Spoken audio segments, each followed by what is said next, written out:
to infinity and beyond. What's up, everybody? It's Roger and James here from Infinity and Beyond, DisKingdom.com's video game podcast. On this episode, we are going to be talking about Marvel Heroes Omega closed beta on the PlayStation 4. We did an episode earlier this week where we were talking about all the news from it, but on this one, we're just primarily going to be focusing on our experience. So you want to check that episode out to find out all the news of how to get in, all the founders packs, etc. So let's just get off the bat, James. What did you think of the closed beta on the PlayStation 4?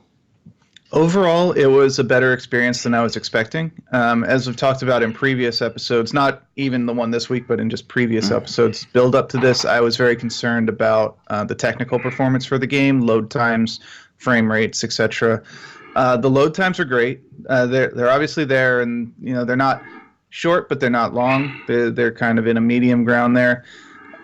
There are some technical issues with the game. Frame rate hitches seem to be fairly common, but not like massive. We're not dropping down to like 5 frames per second kind of thing, but there's definitely that drop from, say, 30 to 20 and then back up to 25 and then down to 20 and then back up to 30 kind of thing, which is annoying, but not, game breaking. Some people will consider it, but that's a personal issue. It's definitely a step down for me from the PC because I have a fairly powerhouse PC, a gaming PC, and I can get it running at 60 frames per second per second at ultra settings on the PC. But I understand you have a completely different situation with that. So yeah, see, I've been playing this game for about a year. It was actually when I got my new laptop last year. One of the reasons I wanted a new laptop was because it couldn't play on my old one at all. Couldn't play. And I've been wanting to play. So I played it on there. Got about halfway through the story mode. But I used to play it on PlayStation or Xbox controller. For me, I had to play it on medium to low. So there, in order for it to run right, when there was loads of stuff going on, it was better. So I found that when I put it on the PlayStation 4. And I'm playing it on the big screen, I was literally the exact opposite. I'm like, oh my god, this looks amazing. This looks fantastic. It's running smoother. The running between the levels is quicker. It's loading faster. When there's loads of action on the screen, it's having less of an issue. The control mechanism with your controller works even smoother than it did after the big update. You can jump in and out. I was actually the exact opposite thing of this thing runs so much smoother than it did before. So I've gone in there. It's like this is far superior than the PC version. And I remember trying to play it with my mouse and stuff. It was awful, but on the keyboard touchscreen thing, it was awful. So for me, I actually found that it improved. I would gather as well it probably run even smoother on the PlayStation 4 Pro, but obviously they're going to eke out some of the different issues. I did actually go price out a PlayStation Pro the other day. I was like, I traded in a few things to get it. But for me, I found that it actually looks better. It runs better than I had on the PC. Again, it depends on your... This is the big thing about it being on console. Now they can focus on making it work. It will work in a solid state because they've got a solid idea. I mean, obviously now Xbox are going to have 3 different settings that they can do it on. The PlayStation's got the 2 settings, obviously PlayStation Pro and PlayStation. But no, I was I was completely blown away of how much better it looked and how much better it ran on my PlayStation than it did on my laptop. Yeah, and I think that's going to be true for actually most gamers because Marvel Heroes on the PC is not very well optimized, and you do need, even in the best of situation, a fairly powerful PC to run it at good settings. And a laptop in general, even like a good powered gaming laptop, probably is not going to be able to run it at very good settings. So I think for a lot of people, it is definitely going to be a step up going to the consoles, especially maybe when Scorpio comes out. The Xbox One update should be massive when we see that. The people who are going to see a step down are generally going to be, say, the PC Master Race people, and I don't identify as one of those people, but they're not the market for this anyway. And I don't think they would probably be playing on it anyway. I think the general thing is this game is about getting a brand new audience. This is about getting out there to the masses. This is out there, and when it goes into free play mode, when everyone's going to be able to play it, I literally say, if you're a Marvel fan, get in there, claim your free characters, play through the story mode, because it's going to be fun and you're going to enjoy it. Put down some money on it if you enjoy it. Get the characters you want to play as. But this doesn't feel like the thing is for me, like a free-to-play game was, I feel like that's like mobile, where you've got ads, you've got timed kind of, or you can't play for another 20 minutes because you've run out of hearts and stuff. There's none of that in this game. It's a free-to-play game, but the only thing you're really paying for primarily is characters and costumes. You can play the game. There's no, you've just reached this zone, you need to wait 24 hours before you can come back. There's none of that in there. You can play through the whole story in a couple of days and you might not even return. But, there's going to be lots of events and stuff to bring you back in. But, yeah, it's a very different kind of free-to-play game.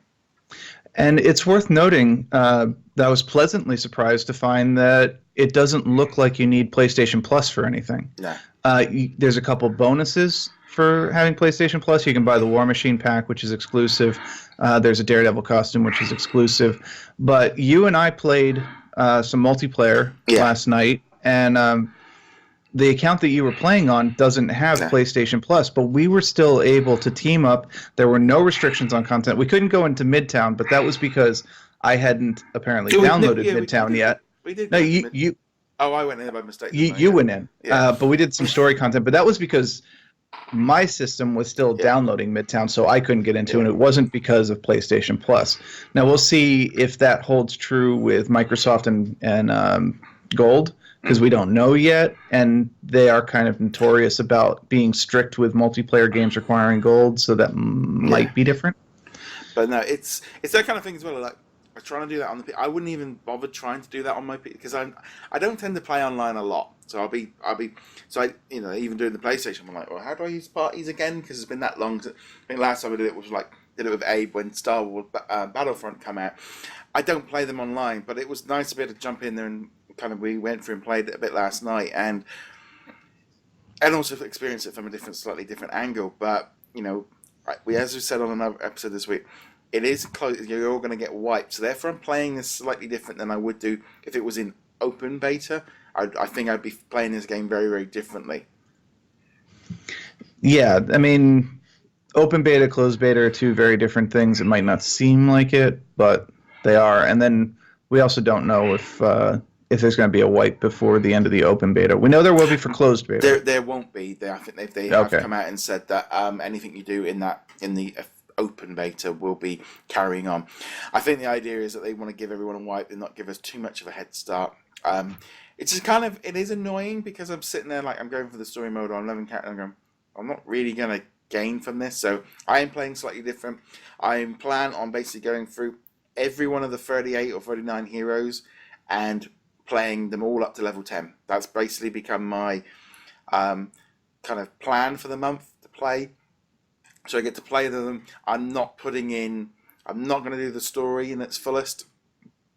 I'm just going to spend probably a lot of time jumping in and out of the Midtown ones. I wouldn't be at all surprised if we get to see the Guardians of the Galaxy event pop up of this as well, to kind of test that out a little bit. But generally, I've thoroughly enjoyed playing this. Been playing it Friday, Saturday, and Sunday night. So I've been playing it the last 3 nights, and I'll probably be playing it up till Thursday until Mario Kart comes. Yeah, Mario Kart. I might track down a Switch and give that a look. But I haven't got a Mario Kart since the original one on the SNES or Super Nintendo.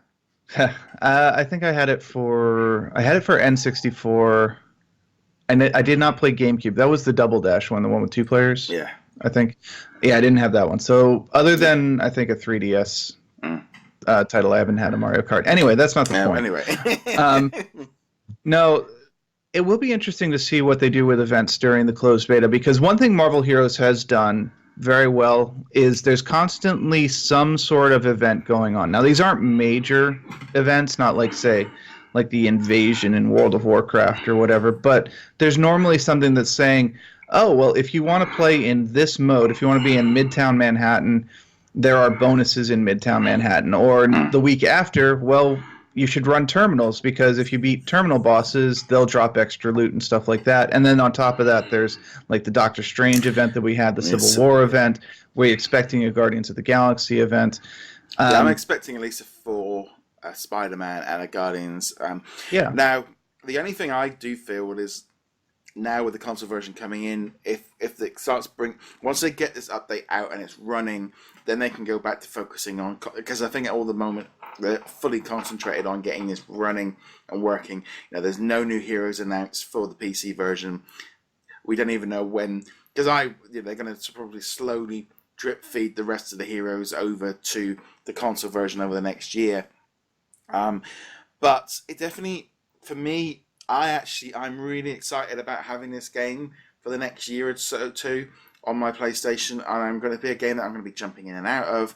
I was like, good, get it on there. I'm going to be playing this. The PC version is probably going to be coming off my PC to kind of clear up some space, because I just can't see myself going on it now. Because for me, It was so much more fun playing it on the big screen. Sat there, like I said to you last night. I said, I'm sat here, feet up, controller on, television on. You know, so earlier in the day I had like a podcast playing, just relaxing. And instead of sitting there, you know, with my laptop screen like this, which I don't play on PC. I even way back 20 plus years ago at college, I never liked PC gaming because I like playing on the screen. And it's just so much more relaxing just to sit there with your feet up and playing. And therefore I feel like I could just jump in for an hour a week, or an hour every couple of days, maybe depending on what games are at, and just get in there, do a bit of grinding, play the new character. And I feel like I'm going to be such a much more active player than I have been on PC. And that's probably true for a lot of people. I would say a laptop is not the best way to play most of these games. Of course, I've got my dual monitor, 27 inches on each of them, so it's not like, and I'm only sitting like a couple feet away from them, so it feels like a big screen experience. But not everyone has that experience, and it's important for PC gamers to remember that, because it's very easy to say, well, you should drop $4,000 on a system and get some 32-inch wraparound. It's like, yeah, most people don't have that money. And even if they did, they've got better things to spend it on. Yeah, I mean, there's that kind of thing. I think the console is going to go after a whole new audience. And I think this is going to be popular. I'd love to see them start going down that line of adding additional content, either chapters or expansion packs. And I'd be, it's a 2, 3, 4 hour expansion pack of story mode. Pay for it. I'd be fine with that. Not, this whole thing about it being free to play. Great, but a subscription-based model, or I do think they need to slightly change, and that could be part of the plan. I mean, literally, the plan at the minute is very much get these consoles versions out, but there's so much potential in this game, and if you've played the game before, then you might be going, well, there's nothing really new here, but you've got to remember this is aimed at the people that haven't played it, the people that want to play, the Marvel fans out there that have just got their consoles. And when they see it come up in a month's time and it's a free game to play, there is going to be millions of people jumping into this. And even if they all just buy, one character or some G's or a few costumes, stuff, that is what's going to fund this game.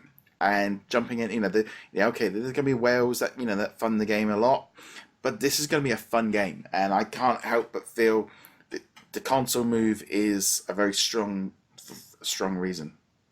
Yeah, it is, and I think we'll see what happens with the money situation, because just like other free-to-play games, it is definitely subsidized by the people who are willing to spend a lot of money on it. I spent a lot of money on the PC game, so my inclination is to not spend a whole lot of money on this version of the game.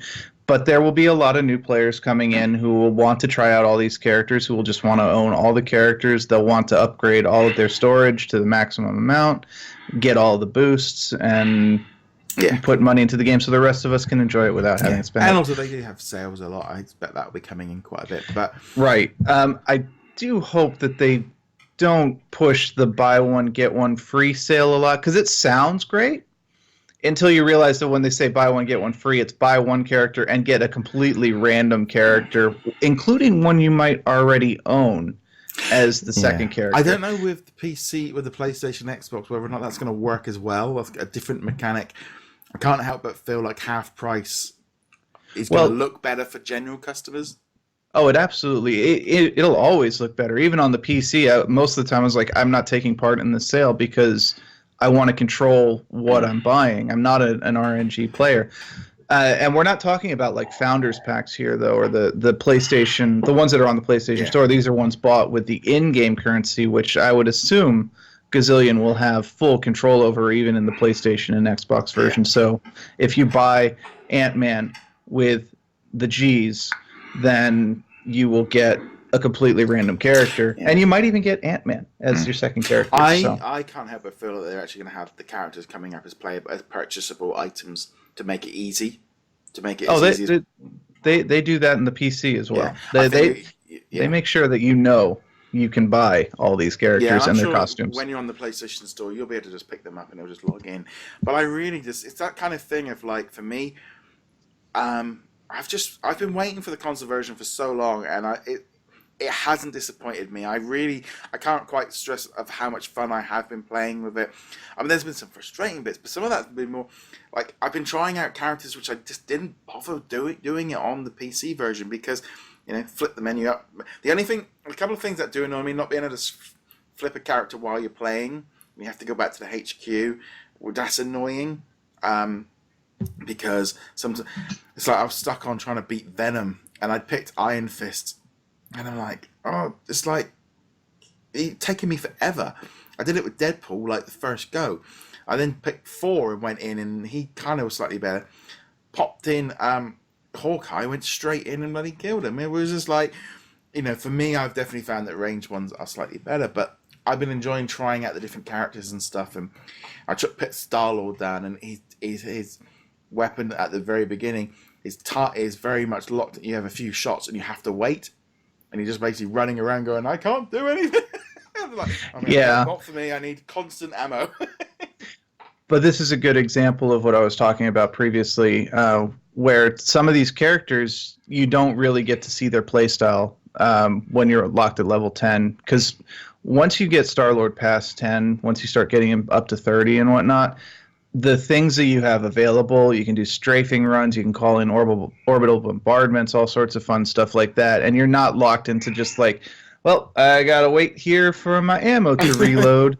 That was actually a big issue I had with Nick Fury. Their more recent PC release, he's not in the console yet, but obviously we expect he will be at some point, is I was constantly running out of ammo with that bloody character. So there are frustrations like that, and there are characters that still need tuning, and that is the other thing. They will be constantly tuning these characters. I just hope that they make sure that it keeps parity between PC, Xbox One, and PlayStation 4 as we move forward. Yeah, I mean, it's that kind of thing, like, let's say, for example, the first new character for a PC, it would usually go to the PC Test Center first, but, you want they'll want day-in-day release, PC, Xbox, PlayStation, new character, influx of, because Omega is going to become, I think, a priority because that's where the masses are.